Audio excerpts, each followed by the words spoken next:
Si Kristo naghulagway sa mga tao sa iyang panahon. Niya ang nahitabo, wa gyud magkahiusa ang katawhan. Ngano man tungod kay kuwang sila sa gitawag natong gugma sa pagpaminaw sa iyang isig katawo. Kasagaran nato mao ni atong problema. Ambot sa inyong balay o ba mo maproblema ani nga kanabitang di taganahan maminaw. Kani mga membros panimalay maoy dili kayo magtabi kaysa may atong ikatabi kayo. Kanang mga higala nato, kanang atong mga igagaw, kanang mga higala, mga barkada, bahalag magbuntagay tabi. Pero kana na ganing membro gyud panimalay, hasta wagi lami istorya kausaran. Naglungag na mo, wala gi mo manglungag. Nara, wagi manglaba, grabe naman sa ninyo. Bugtok days taong adto. Lain-lain dayong dadon. Di gyud kay suod ang kaning managsuon. O dili lang kay managsuon kanang kuyog gyud nimo ba di mo magkasuod. Ambot ngano na ang imong suod kadtong wa diha kayo. Kanang mao bitan narong kaning cellphone ba and kaning Facebook, kaning internet tuwa magyampungad ang mga bata, mga batanon, apil na sa tiguang, apil na sa ding nagwali, adto magyampungad dito. Di kay taganahan makigistorya ani mga tao nga naa sa tong palibot usahay magsigirego ning pabaga. Pero dili gyud magtinagdanay di iyang cellphone ang usa sa dito saghid sa dire naa siyang cellphone. Ngano man na mauna siya ang kinaiya sa tao. O given na gina kinaiya na gina nato. Mo na kung gusto tang mosunod ni Kristo ang iyag yung unang ihangyo ingon din na siya kalimti ang imong kaugalingon. Mao nang ayaw sunda ang imong kaugalingon kay ang Ginoo naa siya style. Unsa may style sa Ginoo lahi sa style sa tao.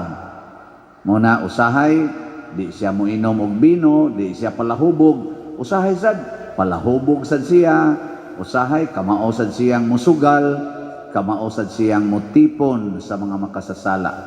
So pasabot kung ato nang kalimtan ang atong kaugalingon ang mahitabo, pirmi na natong tagdon ang mga tao sa atong palibot. Dili bata mahimong choosy, kanabang magpili. Kaya usahay kung mahimot ang choosy, kaya ang ato mang kaugalingon ang atong tagbaon. Pero si Kristo, mura siyang nagbutiyag siya ba? Nga dunay panahon, nga ang iyang barkada, mga makasasala, na sa panahon ang iyang barkada, mga balaan, na panahon nga makigjamming siya sa mga tao nga di mutuo Ginoo, nasa panahon nga siya ari sa mga biyata kanang sige nalag ampo. Matud pa sa atong tubag sa Salmo karong adlaw nagkanayon nga ang nagsunod kanimo Ginoo nagbaton sa kahayag sa kinabuhi.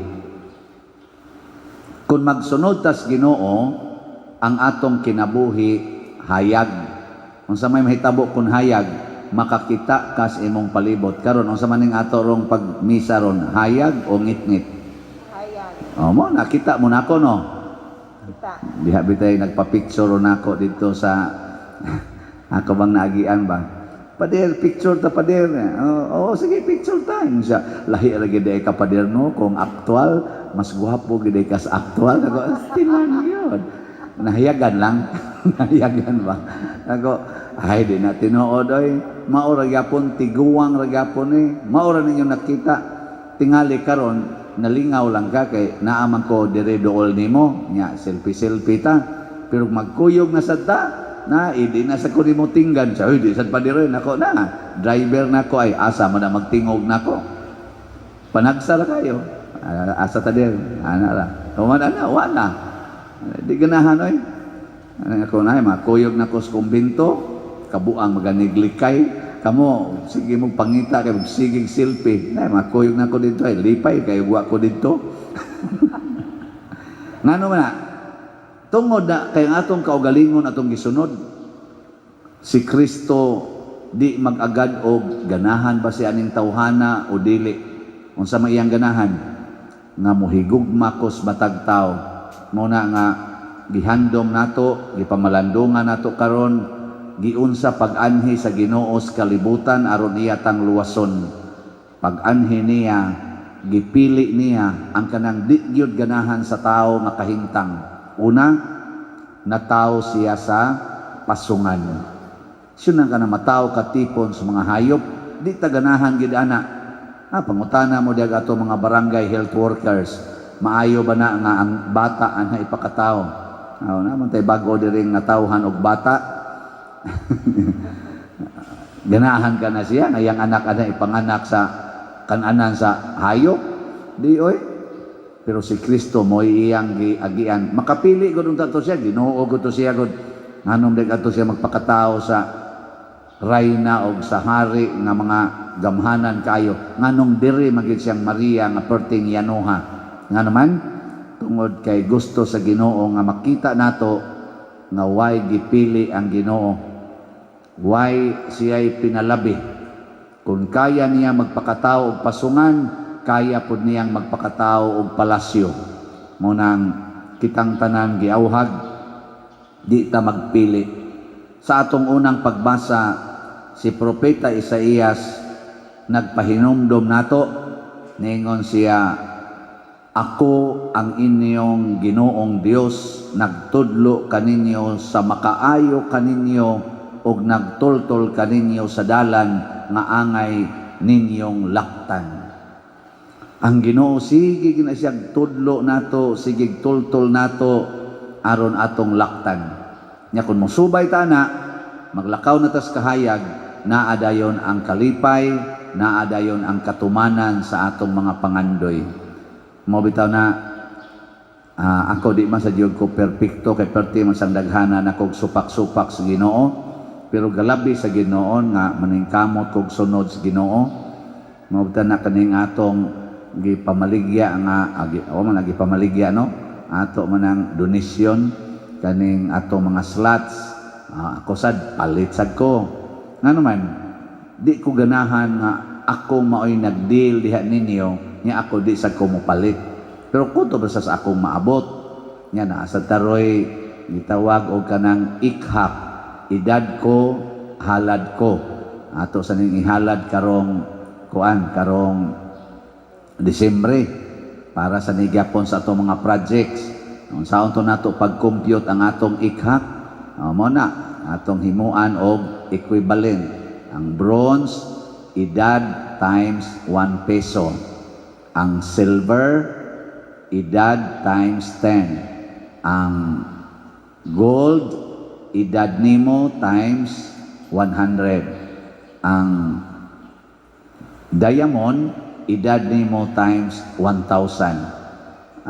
Ako sad maningkamot sa kog pili sa katong labing arang-arang tong taas-taas. Naaroy ning hatag nato siya Father, di na lang ko mag-compute, di na lang sad ko mosulti sa edad, basta kining 5,000 para ni namong tulo sa akong anak nga usa ug akong bana ug nako. 5,000 nako. Okay kayo. Bisag himuon pa ning 10,000, okay kayo. Wa na lay kwentahay sa edad. Kay pwede masad kamong mga online inyo ra nang i-text namo. Nasa uban di mo compute sa edad, mo sud na lang. Okay ra.